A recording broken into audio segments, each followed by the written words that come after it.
인생 2회차라는 신조어가 있습니다. 인생 2회차.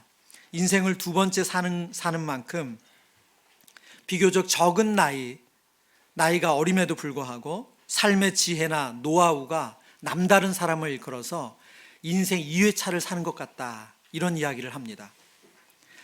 최근에 많은 화제가 된 후에 종영한 재벌집 막내 아들이라는 드라마에도 이런 인생 2회차 같은 인생이 나오죠. 물론 성경적으로 인생 2회차란 맞지 않습니다. 두 번의 삶이란 있을 수 없기 때문에 그렇습니다. 그럼에도 사람들이 인생 2회차 같은 사람들을 우러러보고 선망하는 것은 그들에게 있는 지혜 때문에 그렇습니다. 나이와 상관없이 탁월한 지혜로 정말로 복잡하고 어려운 난관을 잘 이겨내고 극복해내는 것을 보면 선망의 대상이 됩니다. 오늘 본문에 등장하는 다니엘서 4장의 느부갓네살 왕은 우리가 선망할 만한 이런 인생 2회차의 지혜를 가진 인물이 아닙니다. 도리어 정반대의 인물입니다. 그는 끝까지 하나님의 말씀을 듣지 않고 자기가 원하는 대로 끝까지 가보고 나서야 그때 깨닫고 돌아오는 그런 사람으로 오늘 본문에 등장합니다. 오늘 본문은 좀 다른 다니엘서 본문과 다르게 1인칭 시점으로 쓰여졌거든요. 그래서 느부갓네살이 자신의 이야기를 회상하듯 오늘 성경의 메시지를 전하고 있습니다. 다니엘서 4장 4절에서 5절입니다. 나 느부갓네살이 내 집에 편히 있으며 내 궁에 평강할 때에 한 꿈을 꾸고 그로 말미암아 두려워하였으니 곧 내 침상에서 생각하는 것과 머릿속으로 받은 환상으로 말미암아 번민하였었노라. 이 장면, 이 왕이 꿈을 꾸는 장면은 우리에게 이제 익숙한 장면입니다. 다니엘서 2장에도 느부갓네살 왕이 꿈을 꾸죠. 오늘에도 느부갓네살 왕이 꿈을 꾸고 번민한다고 말합니다. 구약의 왕들의 꿈은 너무나도 중요합니다. 그래서 아주 꿈에 예민하죠. 그리고 그 꿈은 신의 계시, 하나님의 뜻이 전달되는 통로이기도 합니다. 오늘 본문의 느부갓네살 왕은 꿈을 꾸고 난 이후에 번민합니다. 2장의 느부갓네살 왕은 자신의 꿈을 알려주지도 않고 지혜자들에게 내 꿈을 해석해내라고 했죠. 이렇게 포악한 성품을 그대로 드러냈었는데 오늘 4장의 느부갓네살 왕은 친절하게 술객들, 술사들, 점쟁이들, 박수들을 다 불러 모은 다음에 그들에게 자기가 꾼 꿈을 아주 자세하게 설명해 줍니다. 그리고 해석하라고 해요. 그런데 어떤 이들도 느부갓네살 왕을 번민케 한 꿈을 해석해내지 못합니다. 다니엘서 4장 18절, 나 느부갓네살 왕이 이 꿈을 꾸었나니 너 벨드사사라, 그 해석을 밝히 말하라. 내 나라 모든 지혜자가 능히 내게 그 해석을 알게 하지 못하였으나 오직 너는 능히 하리니 이는 거룩한 신들의 영이 내 안에 있음이라. 벨드사살은 다니엘의 바벨론 이름입니다. 바벨론에게 꿈을 다시 한번 이야기하면서 꿈을 해석해달라고 요청합니다. 요청을 받은 다니엘이 다니엘서 4장 19절에 보면 왕의 번민한 것처럼 이제는 다니엘이 번민하는 일이 생겨요. 4장 19절 말씀, 벨드사살이라 이름한 다니엘이 한동안 놀라며 마음으로 번민하는지라 왕이 그에게 말하여 이르기를 벨드사살아, 너는 이 꿈과 그 해석으로 말미암아 번민할 것이 아니니라. 벨드사살이 대답하여 이르되 내 주여, 그 꿈은 왕을 미워하는 자에게 응하며 그 해석은 왕의 대적에게 응하기를 원하나이다. 다니엘은 왕이 꾼 꿈을 이야기해주는 그 꿈을 듣자마자 그 꿈의 내용이 어떤 뜻인지를 알았습니다. 그래서 그가 오늘 성경에 보니까 번민했대요. 오늘 성경에 다니엘이 번민하다는 이 단어가 겁에 질리다, 두려워하게 하다, 이런 뜻입니다. 그런데 그냥 번민한 것이 아니고 그 앞에 보니까 놀라며라고 되고 있습니다. 이 놀라며라는 단어는 어안이 벙벙하다, 경악하다, 이런 뜻이에요. 말하자면 꿈의 이야기를 들으면서 다니엘이 왕 앞에서 사색이 된 거예요. 이 일이 정말 일어난다니, 이 꿈을 듣자마자 다니엘이 뭐라고 할 말이 없어졌어요. 왕이 괜찮다, 말해라 말하지만 다니엘이 뭐라고 말합니까? 이 꿈은 왕을 미워하는 자, 왕의 대적자들에게 이루어지기를 원하는 꿈이라고 말해요. 이것이 당신에게 이루어지는 것이 아니라 당신이 정말 미워하는 대적에게나 이런 꿈이 이루어지기를 원한다. 이 꿈의 내용이 무엇입니까? 이 꿈의 내용은 느부갓네살 왕이 왕위에서 내려온다는 거예요. 그가 이 권세를 다 잃어버리게 된다는 거예요. 여러분, 고대 왕들이 왕자에서 물러난다, 그것은 사형 선고나 다름이 없죠. 신하인 그가 왕의 꿈을 듣고 그에게 사형 선고를 내리는 거잖아요. 다니엘서 4장 24절 말씀입니다. 왕이여, 그 해석은 이러하니라. 곧 지극히 높으신 이가 명령하신 것이 내 주 왕에게 미칠 것이라. 왕이 사람에게 쫓겨나서 들 짐승과 함께 살며 소처럼 풀을 먹으며 하늘 이슬에 젖을 것이요 이와 같이 일곱 대를 지낼 것이라. 그때 지극히 높으신 이가 사람의 나라를 다스리시며 자기 뜻대로 그것을 누구에게든지 주시는 줄을 아시리라.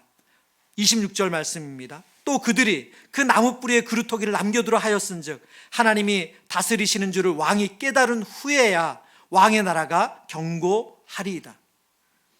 느부갓네살 왕, 바벨론 제국의 가장 강력한 왕권을 가진 왕, 그래서 지금까지도 느부갓네살 2세가 세운 공중정원이 유적으로 남아있는 그런 권세를 누린 이 왕이 왕에서 무너진다. 그 모든 권세를 잃어버린다. 지금 이 내용을 다니엘이 해석해 주고 있습니다. 그는 들짐승과 소처럼 그 모든 것을 잃어버리고 비참한 상태로 전락하게 된다는 거죠. 그리고 그 기간은 7년이고 왕이 하나님이 다스린 줄 깨달은 후에야 다시 왕은 복권이 될 거다.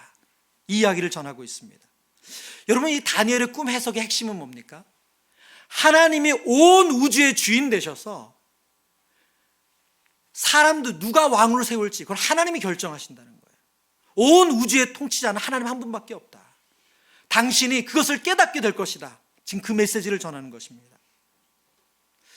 여러분, 바벨론 역사 가운데 가장 강력한 통치를 자랑했던 느부갓네살 왕이 이 다니엘을 통해서 들은 이 메시지, 이 하나님의 심판의 메시지, 하나님의 경고의 메시지를 어떻게 들었을까요?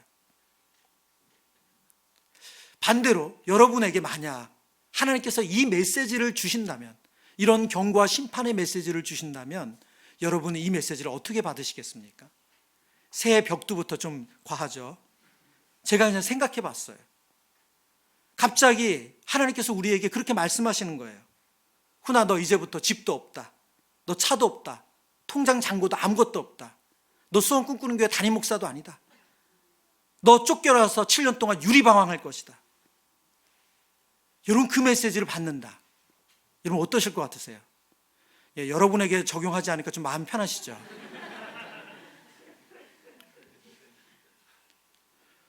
느부갓네살 왕에게 다니엘이 하나님의 메시지를 이렇게 전하고 있는 거예요. 당신이 가지고 있는 모든 것이 깡그리 다 사라지고 당신은 들의 소처럼 풀 뜯어먹으며 그렇게 유리방황하고 지낼 것이다. 느부갓네살은 이 하나님의 경고를 온전히 듣지 못합니다. 오늘 본문은 그런 의미에서 우리에게 반면교사예요. 정말 우리가 하나님 앞에 어떤 지혜를 구해야 되는지를 알려주는 본문입니다. 우리가 구해야 될 지혜, 첫 번째는 평안할 때 하나님께 청종하는 것이 지혜라는 거예요. 오늘 본문 4절 말씀입니다. 나 느부갓네살이 내 집에 편히 있으며 내 궁에서 평강할 때, 내 집에 편히 있으며 내 궁에서 평강할 때, 편히 있다는 말은 안전하게, 편히, 평온하다 그 뜻이고요.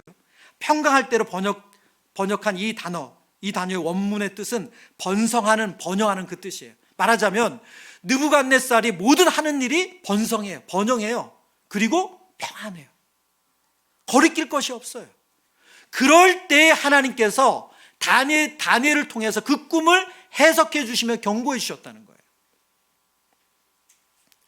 여러분, 하나님께서 이 경고만 하신 것이 아니고요, 이 경고를 피할 방법도 주셨어요. 이 무서운 심판을 피할 방법도 알려주셨어요. 그게 바로 27절입니다. 우리 27절 함께 읽어보겠습니다.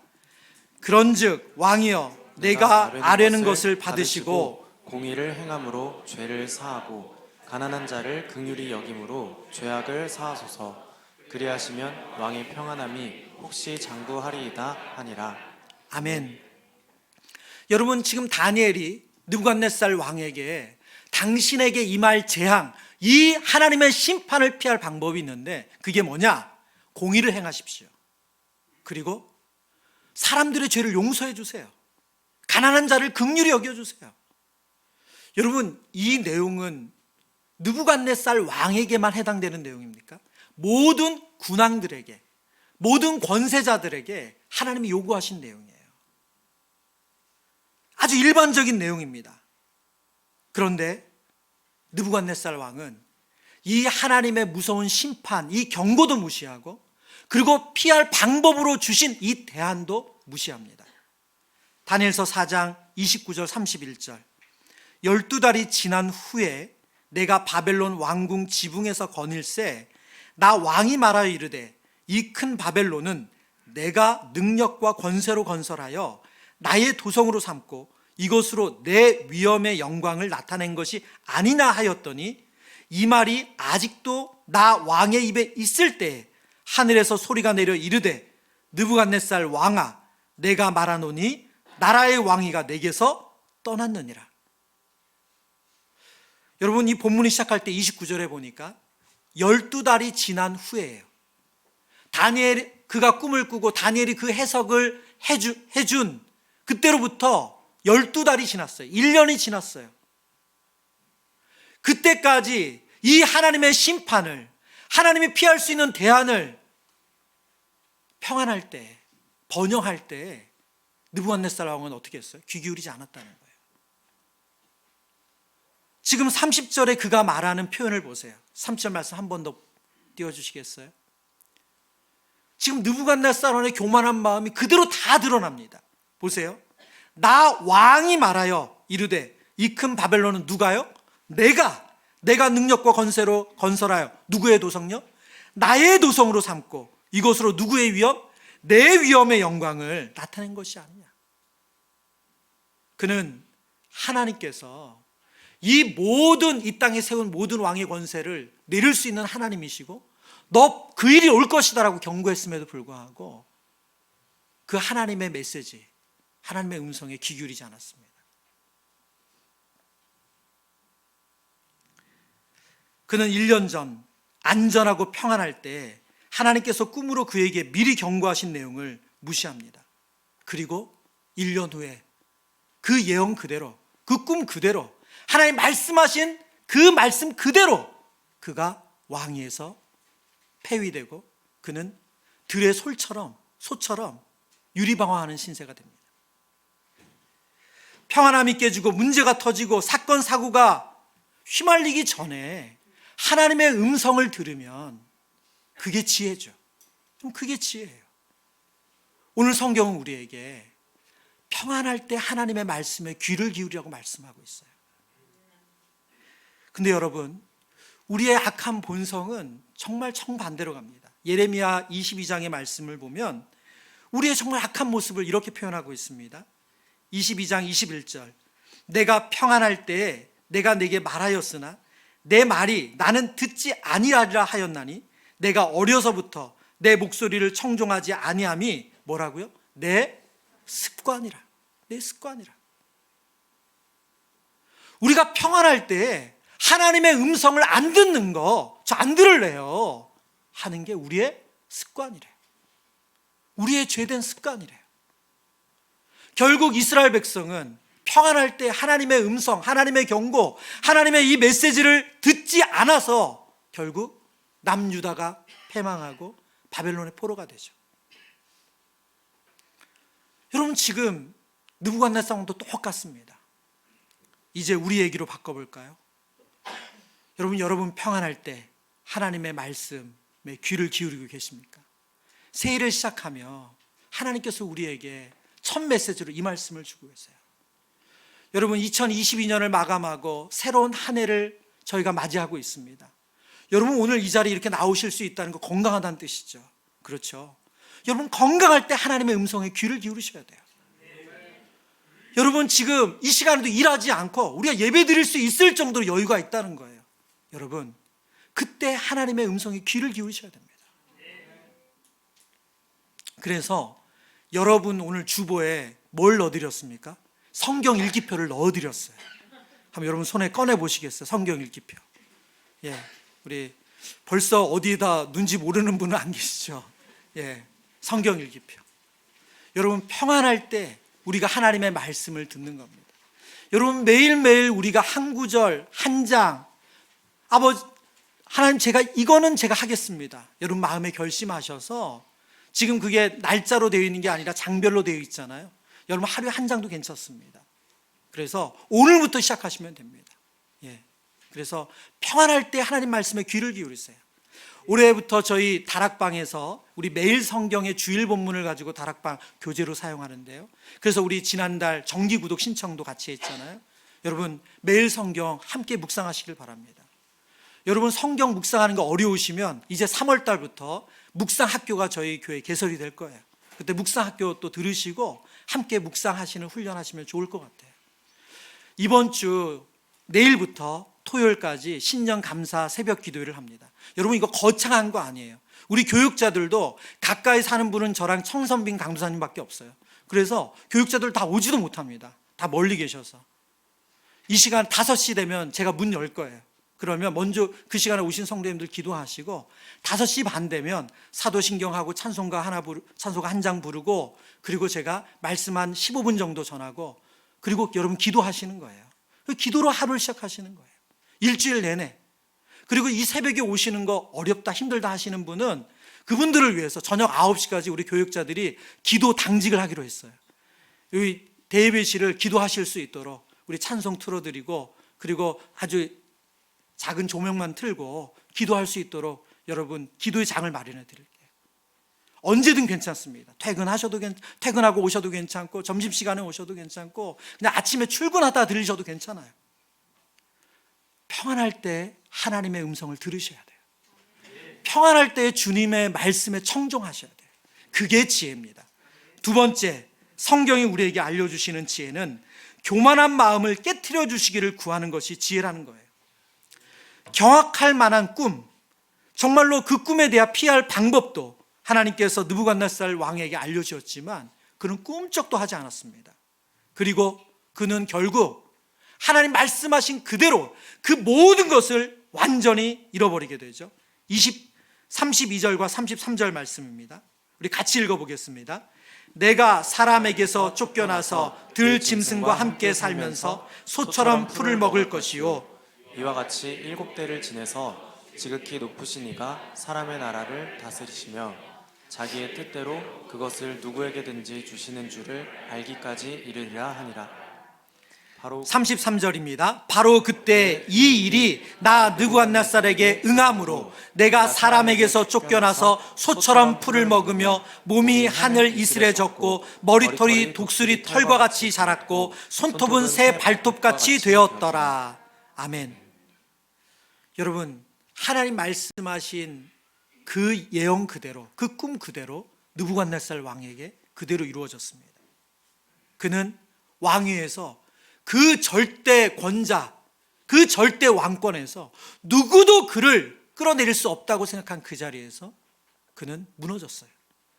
그리고 들의 소처럼 풀을 먹고 자기 몸둘 곳이 없어서 자기 씻지도 못하고, 오늘 본문이 그렇게 말해요. 독수리 털같이 자랐고, 머리털이 독수리 털같이 자랐고, 손톱은 새 발톱같이 되었다. 정말 유리방황하며 짐승처럼 그렇게 사는 거죠. 그리고 나서 이 모든 과정을 다 겪고 난 느부갓네살 왕이 오늘 본문의 맨 마지막에 결론을 이렇게 고백하고 있습니다. 37절.